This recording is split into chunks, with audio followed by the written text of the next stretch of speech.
Good afternoon, everyone, and welcome to today's webinar, Aboriginal and Torres Strait Islander Self-Determination in Child Protection.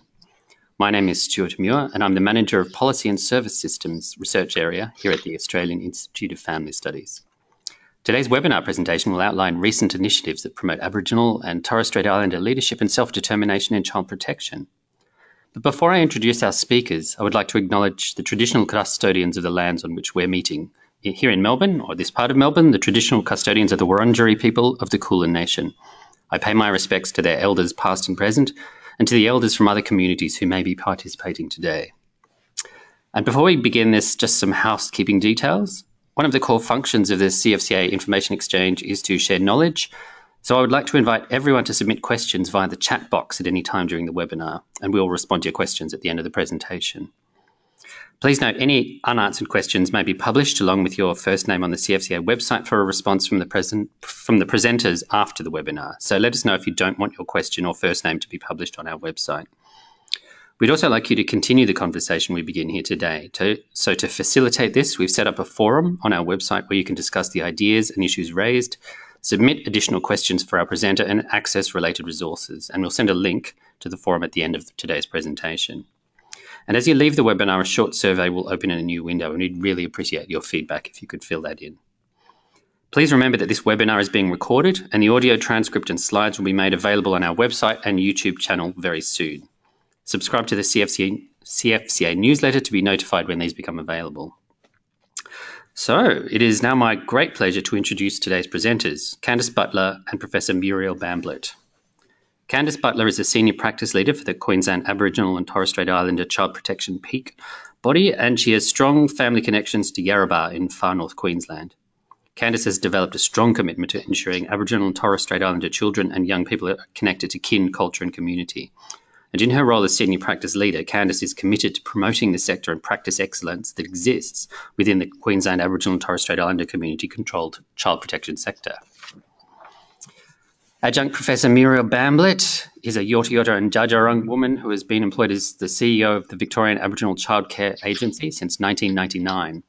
Muriel is active on many boards and committees concerning children, families and the Indigenous community, and these include the Victorian Children's Council, Aboriginal Treaty Working Group and the Indigenous Family Violence Partnership Forum. Muriel's contribution to her community and to Victoria has been recognised in a number of awards, including a Member of the Order of Australia in the 2004 Australia Day Honours for her services to the community. And in 2011, Muriel was inducted into the 2011 Victorian Honour Roll of Women and was a finalist for a Human Rights Medal with the Australian Human Rights Commission. In 2017, Muriel was awarded an honorary degree of the Doctor of Letters in Social Work by the University of Sydney in recognition of her outstanding contribution to Aboriginal child and family welfare. So please now join me in giving Candice and Muriel a very warm virtual welcome, and I'll hand over to our presenters. Thank you, Stuart.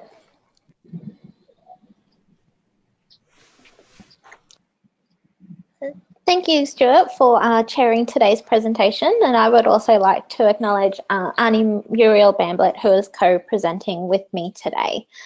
Before I begin, I would like to acknowledge the traditional owners of the lands upon which we are meeting today and pay my respects to elders past, present and emerging.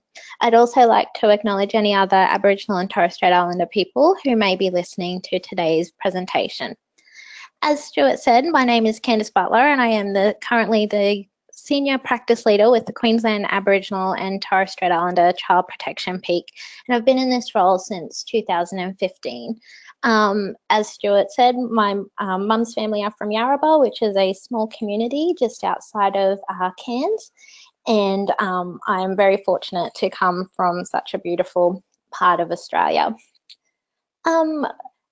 Without further ado, I thought I would start by just providing a little overview of QATSIP and what it is that we kind of do. So our principal purpose is to, above all, promote and advocate the rights, safety and well-being of Aboriginal and Torres Strait Islander children, families and young people through effective partnerships and strategic collaborations. We provide leadership and advocacy and the development of policies, strategies and programs to resource, support and strengthen the capacity and capability of Aboriginal and Torres Strait Islander community-controlled child protection agencies in the interests of children, families and communities. We are a small but amazing team, starting with our CEO, Natalie Lewis, our Operations Manager, Nadia Curry, our Regional Practice Leader, Dion Tatau, our Member Engagement Officer, Lenny Darlin, and our Training Officer, Sydney Williams, as well as our Office Manager, Paula. We also are fortunate to have Jess McArdle from Family Matters Queensland, and also Eva from Snake sits in our team too as well. I thought I would put this statement on this slide because it is at the heart of the work that QATSEP do, and I can safely say all of our team ensure that this statement is embedded in our daily practice and is our way of promoting self-determination for Aboriginal and Torres Strait Islander children, families and communities.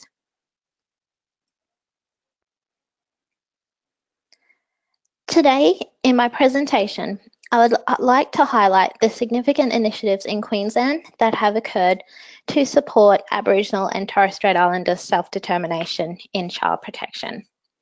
As per the slide, this includes the replacement of Section 5C with additional principles for Aboriginal and Torres Strait Islander children, the embedding of the Aboriginal and Torres Strait Islander child placement principles, the full 5 elements, into both legislation and practice, the trials of the Aboriginal and Torres Strait Islander family-led decision-making, as well as the beginning of conversations in relation to active efforts. My final slide will give an overview of a number of significant programs that have either commenced or are due to commence in Queensland in 2018 and 2019.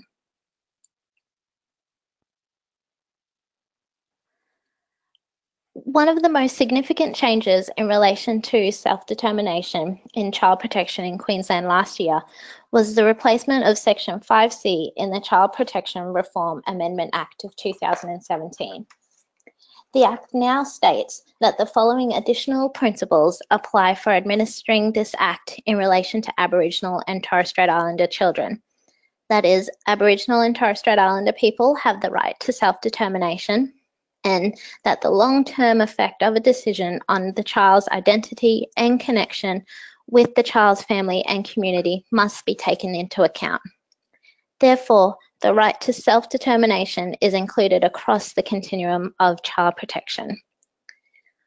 We have argued that the inclusion of self-determination should not be categorised as an additional benefit, but as an instrument to acknowledge the existence and entitlement to self-determination within a statutory child protection context and to establish equity in the exercise of this right.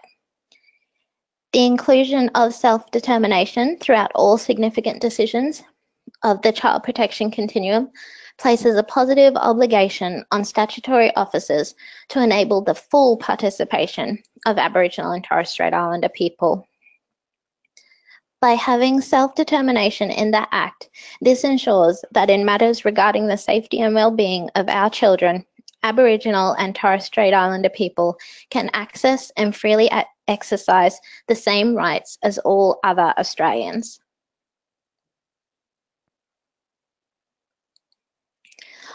One of the most significant ways that we can ensure self-determination in child protection is by the true embedding of the full 5 elements of the Aboriginal and Torres Strait Islander child placement principle. As stated by Snake, the Aboriginal and Torres Strait Islander child placement principle recognises the importance of connections to family, community and country in child and family welfare legislation, policy and practice, and asserts that self-determining communities are central to supporting and maintaining those connections. One of the main aims is to increase the level of self-determination of Aboriginal and Torres Strait Islander people in child welfare matters. We can all do this by utilising the full 5 elements in the following ways. In relation to prevention, we need to ensure that we are supporting families and building up communities to care safely for their children. Furthermore, ensuring that families have equitable access to quality universal services and service supports. In relation to partnerships, there must be the genuine participation of Aboriginal and Torres Strait Islander community representatives who are external to the statutory agency in all child protection decision making. In relation to placement, there needs to be genuine consultation with the child's family and community representatives, and these consultations must be demonstrated to ensure that placement is made in accordance with the placement hierarchy. In relation to participation, Aboriginal and Torres Strait Islander children, parents and family members are entitled to participate in all child protection decisions affecting them, including intervention, placement and care, and judicial decisions. And in relation to connection, we need to be actively supporting children in out-of-home care to maintain or re-establish their connections to family, community, culture, and country. The Aboriginal and Torres Strait Islander child placement principles have been included into the Child Protection Reform Act here in Queensland in Section 5C, subsection 2, and as well as Section 6AA, subsection 2A, in relation to ensuring that the child placement principle is properly evidenced when any significant child protection decision has been made.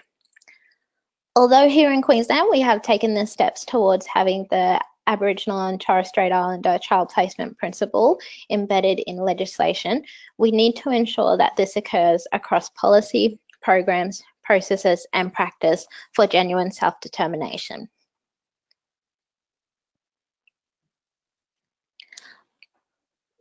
One way that we can incorporate the full 5 elements of the child placement principle is to ensure self-determination in the child protection space is through Aboriginal and Torres Strait Islander family-led decision making. By utilising this process, we are empowering and promoting the optimal participation of families in decisions made regarding the safety and well-being of their children. The main aim of family-led decision making is to ensure that authority is given to families and children and young people to problem solve and lead the decision making in a culturally safe space. We in Queensland trialled the Aboriginal and Torres Strait Islander family-led decision making from January 2016 to June 2017. And there were 3 trials that occurred across different phases of the child protection continuum. One of the key aims of the trials were to promote self-determination and shared decision-making at different phases of the child protection continuum. Some of the key findings from the trials were that we need to ensure that there is cultural authority and leadership, ensuring that Aboriginal community-controlled organisations are the lead in these areas. That we need to ensure that there is support across the continuum, that there is adequate resourcing in both budgets and staffing, that there needs to be adequate time to prep with families prior to and during a family-led decision-making process, that there is collaborative practice development, that we have holistic responses and integration with other family supports, and most importantly, that we are showcasing and supporting practice excellence as this occurs in Aboriginal and Torres Strait Islander community-controlled organisations.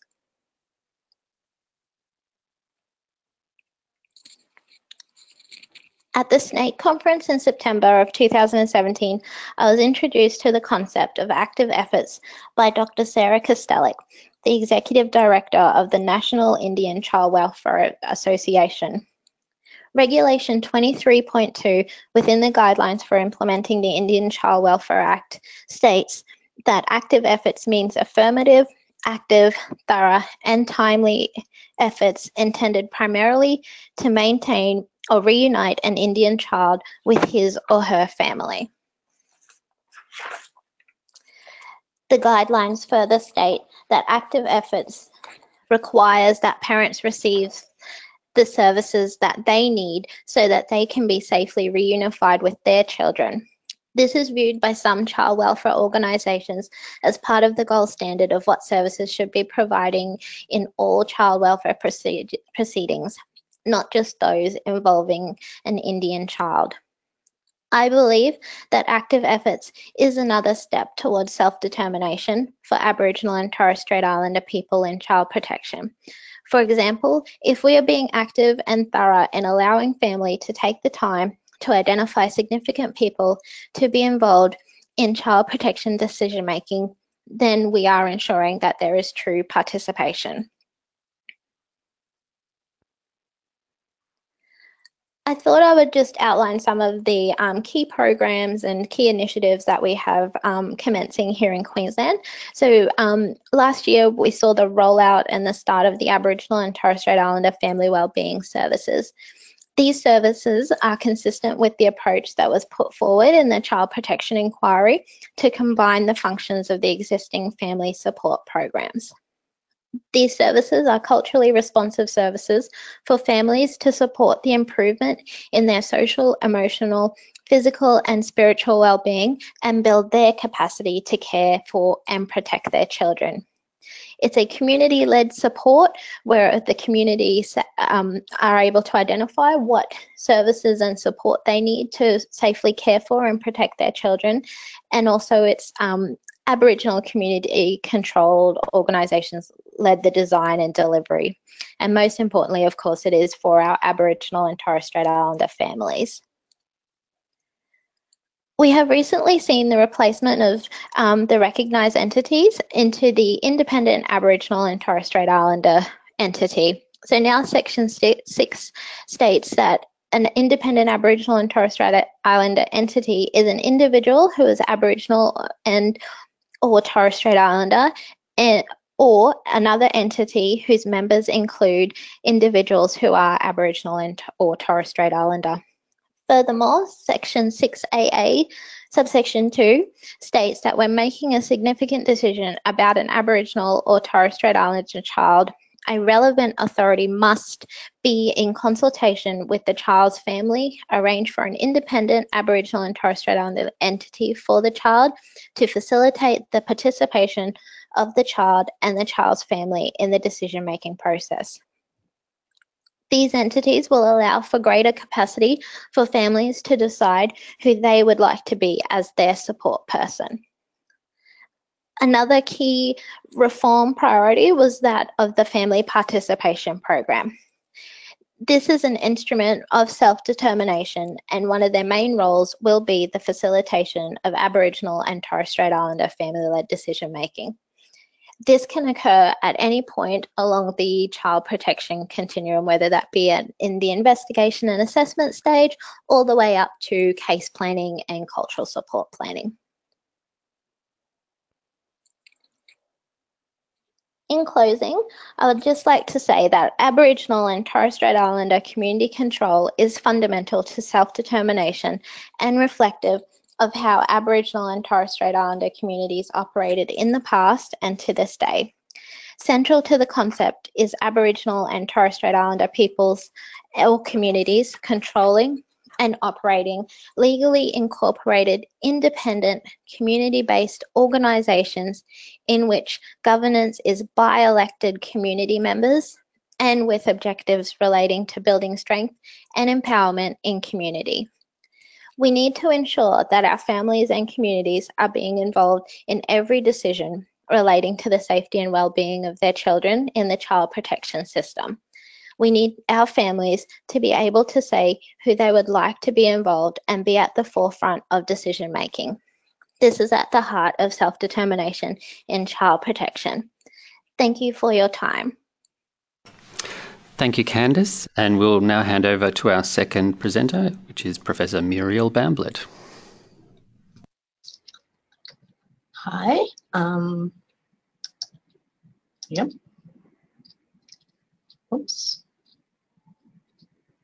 Hello, everybody. I'm hoping I've got a presentation somewhere. Hello? Is anybody there? Yes, sorry, we're just having some issues with the slides coming up, but they should be coming up soon. Okay, that's good. While the slide's coming up, I might begin by acknowledging the traditional owners of the land and paying my respects to elders past and present. I'm presently here on Wurundjeri land in Victoria, and we're streaming from the northern suburbs. It's important to acknowledge all Aboriginal people today. I also want to acknowledge all those that have come into the webinar to listen to us. In the short time I have, I really want to sort of emphasise what's the important role of self-determination, particularly in the child and welfare sector, and how it can be applied in our service system. Because for me, I don't believe that just giving money to Aboriginal organisations is all about wiping our hands and saying, well, we've given the money to Aboriginal organisations, therefore we've ticked the box on self-determination. Obviously, we know that there are many rights that are spelled out in many international instruments and charters, so I don't have time to go through them, but they are there to safeguard our right to Aboriginal culture. I do, though, for the purposes of today, I want to address how these rights of self-determination could translate into practice that enables the rights of our children and families, especially as they come into contact with the child welfare system and what that looks like. I just want to acknowledge Candice and certainly her presentation and just how it aligns with the work that we're doing here in Victoria as well. We know that self-determination and culture are not mutually exclusive. Indeed, I believe they're perfectly complementary. At the Victorian Aboriginal Child Care Agency, we believe that we ultimately have a responsibility to ensure that everything we can is done for children and that they grow up as empowered, connected and culturally and self-determining young people. So this is our ultimate aim. I'm very pleased to be a part living in Victoria at the moment because there's some exciting things happening under the Victorian Daniel Andrews government. They're certainly leading the way in implementing Aboriginal people's right to self-determination, and they're doing that through two parallel processes. That's the treaty legislation and the self-determination policy, which is being embedded across government, and I'll talk a little bit more about those in a minute. But some of the essential elements, though, of self-determination and what's happening in Victoria is aligning the right policy, having good legislation, developing appropriate plans that engage Aboriginal people, and having strategies that are about forwarding and pursuing self-determination.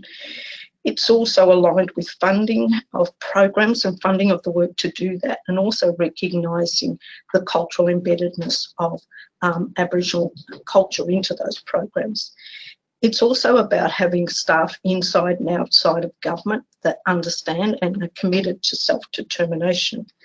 One of the things that we're also looking at is evaluation and evidence-informed funding, and looking at how do we monitor. So all of these things, government is committed to self-determination, but obviously if we don't have an evidence base as to how it's making a difference, the danger is we get another government in that isn't as committed and those things go out the window. I think it's also today, I did want to spend a bit of time talking about the Victorian Aboriginal Child Care Agencies. So we were established in 1977 under the Whitlam era, and it was a time of self-determination. So the commitment of government then was to self-determination and self-management. We were established to strengthen the safety and wellbeing of cultural connectedness of Aboriginal children. Last year we turned 40, and the last 20 years have seen the organisation grow dramatically.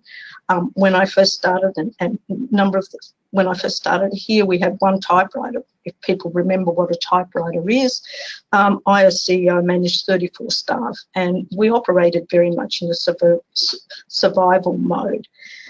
Today our staffing complement is 450 staff and forecast to grow to 550 in 2020. I think that if you look at our Aboriginal child and family welfare discourse and practice, it includes elements of what has been spoken about, the Aboriginal Child Placement Principle, but some of our work around cultural programs, developing an outcomes framework, and particularly our work in cultural therapeutic framework and cultural practice frameworks, and what does that, and understanding Aboriginal theoretical frameworks is really exciting at the moment.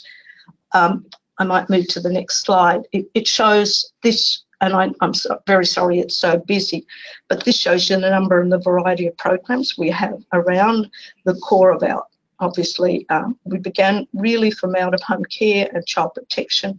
We've now broadened our role in thinking about more connectedness, about housing, homelessness, about the interconnection of child welfare with so many other aspects of our work. Our model, though, is based on empowerment and empowerment through culture. We have over our lifetime as an organisation sought to apply our cultural standards and values. So we're driven by an Aboriginal Community Control Board, and their view is to make sure that we are reflective of the community that we service. We know that what we're doing is not an easy or quick process, and believe we are just seeing really the growing of child welfare, and under this obviously self-determination and agenda of government, we're seeing a lot more focus on Aboriginal people and the outcomes for Aboriginal people. Broadly speaking, though, our approach has been based on these principles, on self-determination, on culture and culturally informed programs, services and practice. And self-determination because we believe that as Aboriginal people we know what's best for our children and families, and that we should be making decisions. We know that all over the world children of colour are more likely to enter the system and stay in the system longer. And I think that that means that we have to come up with better responses. In our work, we know we believe that culture informs and shapes our practice. This is culture in a formal sense, and it's not, it's more using art, music, and also it's also about the intangible cultural practice, which is how we do things as people that don't often get defined as cultural. So I think that's important. It's the way we speak to each other, our body language, our social practices, and how we use culture in treatment and responding to the issues in the community. We do advocate for changing practices that are harmful or abusive, so we're on a number of forums, and so it's important that Aboriginal voice be heard in legislation, policy, programs, and in representing Aboriginal people. We also adhere to the notion and framework of the best interest of the child, but we see as well that it's entirely complementary for cultural and human rights and best interest to be included in the best interest of the child. So I want to talk a little bit about self-determination now, but at the heart of the notion of self-determination is that we are human beings with a different culture and a unique and enduring connection to this land. I want to refer you to some research that was done by Ryan and Decky, and they talk about self-determination theory. And to me, this is really critical in child welfare, because what they speak about is that self-determination theory says that there is a need for autonomy, and to be self-determining you need to be able to live autonomously, and that is to live a life that is self-endorsed, a life that accords with one's genuine values and preferences. The opposite of autonomy is the feeling that one's life is being restricted, controlled, or dictated by forces that one does not freely or willingly endorse. And for those that work in child welfare, we know that often that's the system that we have in child welfare. We are often, restricting, controlling. We determine what will and how children will live and be responded to in child welfare. The second element of Decky's research is competence, which refers to the basic need to master certain skills and techniques that enable us to operate more effectively in the world to achieve our desired ends. The third element is relatedness, and that refers to the basic need for social connectedness, a need to feel a sense of belonging and a sense of importance to a larger social order or social grouping. And I guess the basic message that emerges is that when people lack autonomy, when rather than feeling in control of their own lives, people instead feel that they are being controlled or dominated by others or by their social or economic or political circumstances, then we know then that their mental and physical health tends to deteriorate, and for those who feel the least autonomous, the outcomes are generally worst. And we can see that very much for Aboriginal people. Outcomes for Aboriginal people are much worse. We have a system where it determines where Aboriginal people live and how people will live and what the economic situation that they will live within. So If we start to look at, the Victorian government, I just want to touch on Victoria at the moment. The work at VACA is inextricably linked with the parameters of the legislation, the policy and the funding set by both. We know that all Aboriginal services, primarily all our funding comes from government. We are looking at a different reform in Victoria, and we're experiencing a change that's taken decades of advocacy, and it's about building strong relationships with government and mainstream, but it's also delivering. I think it's important to be able to deliver on outcomes, but most of our work is around embedding culture into our practice and having agencies and government understand the importance of it. The Victorian government does recognise our right to self-determination, and this is their beginning, the beginning base of their programs and policy. We've talked about before, it's about choice, and for us, sovereignty and self-government, social, economic and political, all of these things are really important to Aboriginal people. We are also in Victoria are in the process of treaty, the first of its kind in Australia, and it is a significant step in resetting the relationship and having that relationship based on trust, justice and truth-telling. Victoria also has appointed our first Aboriginal Children's Commissioner, and he's at the moment working as the special, stepped down as the Commissioner and now is appointed as a special advisor to the government on self-determination, and will be working to extend this work across all government portfolio areas. So clearly we're making headways in Victoria. I've already discussed some of the policy reform that is underway in Victoria, and this reform is enabling us in our pursuit as Aboriginal peoples to further self-determination. This slide outlines the specific sections of the Act that implement self-determination. Additionally, in Victoria, Section 12 of the Act recognised the principle of Aboriginal self-management and self-determination. So it's actually in our Children, Youth and Families Act. And so it gives us the basis to make better decisions and take action in relation to Aboriginal children. We have also the transitioning of Aboriginal children. So in Victoria, we've made a commitment by 2020 that all Aboriginal children are on protection orders will be transitioned to an Aboriginal community controlled organisation. At the moment, we stand at meeting targets, we're at 30%. By the end of the year, we've committed to 80%. This commitment requires not only adequate funding but resourcing.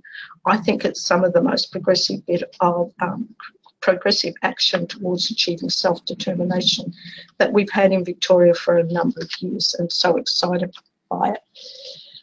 I've got about 4 slides that I want to just really talk about what it means for family, and I think it's really important to talk about what does it actually mean for our families when accessing the system. Now, I'm not going to go through these because of time commitments, so I really want to sort of just keep just show them to you, and I'm happy to talk more at a later date.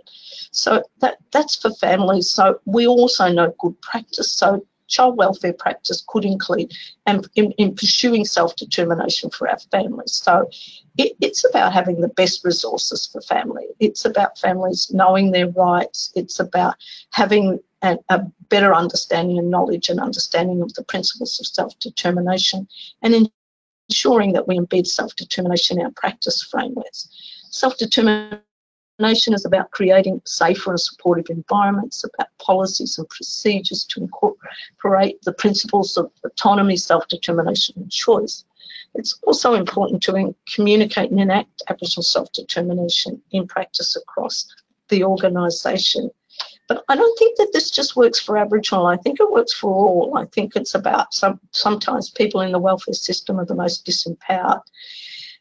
It's also about articulating responsibilities, rights and building environments that support and enhance Aboriginal children's rights and also families' rights to self-determination. So we also have done, and these slides will be on the webinar afterwards, so I'm not again going to go through everyone, but they are based around what are children's rights. And so obviously connection to land, connection to strong kinship, knowing their cultural heritage and being taught by their elders, to receive information in a culturally sensitive, relevant, accessible manner, and to access programs and services and practice frameworks that embed the child or young person's Indigenous culture. So these are important elements, and if I had longer, I'd go through what they actually look like in practice on the ground. But also for children, I talked about, you know, disempowerment. For us, really it's about empowerment, and culture does empower and does strengthen, and the work that we're seeing in Victoria is how children thrive when they're feeling a sense of connection, and particularly to their culture. But our children need to shape their chosen outcomes. They need to be able to make choices, and they need to be able to express. Often we don't hear the voice of young people and children and their capacity to, when they leave the system, to make decisions is demonstration of the fact that they've never actually had their voice heard, and they've never been self-determining. So it's important to provide opportunities to develop self-determination skills necessary to become independent, as well as to interact freely and joyfully. It's about developing self-determination voice. It's about being given the ongoing opportunities and daily practice to gain confidence. And these things will improve outcomes in the long term. I sort of want to keep moving. Embedding self-determination and achieving these objectives will require, though, that community service organisations and government be committed to the process. Beginning, and particularly in organisations, the board of governance, the leadership of the organisation needs to be engaged, the individual staff, and we need to be able to make sure that that training is provided. In Victoria, there's a lot of work being done around cultural safety training and what that looks like. To a large extent, our sector has responded to the change, because in Victoria we have now in the DHHS standards, there are cultural standards that need to be met. We also think that through the aftermath of the Royal Commission, that the child safety standards as well will promote hearing the voice of children. We need to ensure that we have measures and strategies that realise self-determination for Aboriginal people in our practice. A key bit of legislation in Victoria is the transfer of guardianship, and so in Victoria we have legislation that came out in 2005 allowing the Secretary to authorise an Aboriginal agency with the functions and power conferred on the Secretary in relation to the protection order in respect of an Aboriginal child. And last year we were conferred with that power, and now we have commitment for 34 children and a further 34 and ongoing funding for a number of children to come up, and we're hoping to get it up to 100 in the next 3 years. We named the program Noogle, and it's a very important program. We ran an as-if for this program. We had 13 children in the as-if pilot. These were children on long-term orders. 10 of the children had been in care for more than 8 years, and 4 placed in out-of-home care within 6 months of their birth. So these were very young children. What we found of those 13 children is that we were able to have 6 go home very safely.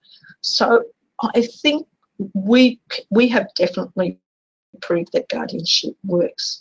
This is the voice here of a young girl, and she when she was 15, she reached out to her mum and decided she wanted to return with living her, advocated strongly for her to be able to do this. The time provided, and her mum, since then we've lost her mum, but it was a time of healing and connection. She recently shared her vision for other young people, and that's for their voices to be heard. I think our main focus should be around returning children to their families, communities, but to do it safely. And what she said was, without my family and my community, I would feel completely lost. This has been a journey, and now 35 children are part of our program. So in sort of wanting to sort of move along, we are making significant steps in Victoria. We are developing a child welfare model that is specific to the needs of our children, families and community to support their needs. We know that where culture is embedded as a protective factor, where intergenerational trauma is understood and addressed within a cultural therapeutic framework, where the focus is on family reunification rather than child removal, then there are better outcomes for children. Many of our Aboriginal families live in poverty and dependent on welfare and in a state of disempowerment. For these families, if they are referred to us, it is important that they have the opportunity to experience the dignity of being treated with respect as an Aboriginal person rather than as a welfare recipient. Self-determination is about creating a different approach to supporting our people and our children. Our cultural therapeutic framework will provide a culturally appropriate, trauma-informed approach towards the achievement of self-determination and healing. We do not want to be victims. We want to take the lead. This year, the Victorian government has introduced a new initiative known as targeted care packages. Currently in Victoria, around 500 children and young people who are removed from care of their parents due to abuse and neglect live in residential care. The packages provide an opportunity for us to think differently about placement opportunities. Our family finding program has been important. We are at the moment doing a lot of work around making sure that we do everything to find the children's family. Last year we saw reunification of a 5-sibling family after years of not seeing each other. The last Christmas they shared together. We also have a cultural support plan coordinator and cultural support plan happening across the state. I wanted to take a moment just to finish and talk about our Deadly Story portal. I urge you to have a look at it. I'm incredibly proud of this tool and I encourage you to get along and explore the portal in your own time. Launched in November last year, this is a cultural information website developed to support Aboriginal Torres Strait Islander children and young people in Victoria and out-of-home care. It is about understanding, being able to have access to cultural resources to support both carers, to support Aboriginal people and young people, children and young people in out-of-home care, but it's for all children as well. It's got language maps, it's got stories, it's got pop-up zones. It's also for practitioners who are working with Aboriginal children and young people. So in closing, we see international examples in Canada, US and New Zealand where statutory responsibility of Aboriginal children care has been handed back to First Peoples. There is a lot we can learn from their models. However, we have the opportunity to create in Australia a different welfare model that becomes the lead model of culturally informed practice and care. The type of reform we are undertaking in Victoria has taken decades to build and implement. We have a long way to go, but we will continue to champion for change and reform and in the realisation of true self-determination for our children and young people. Here, we are all committed to improving the lives of Aboriginal children, but we must invest in our children and young people. We must listen to their voice, we must keep them safe and support them to be strong in their culture.